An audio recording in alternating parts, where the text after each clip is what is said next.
Pelvic congestion syndrome is an entity that's really not well known. About 10% of women have varicose veins in the pelvis, but only a fraction of those patients with the varicose veins in the pelvis will have symptoms. But those who do have the symptoms suffer, usually needlessly, because it's never recognized. You can't see varicose veins in the pelvis.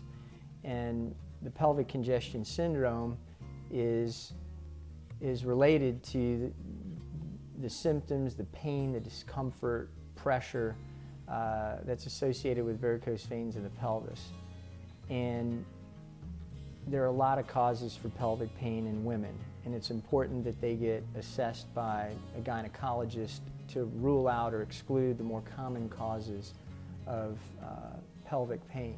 But when no answer is found and the gynecologist throws up their hands and says, "Hey, I can't help you," a lot of these ladies are written off, given pain medications, given antidepressants, and just left to deal with their problem.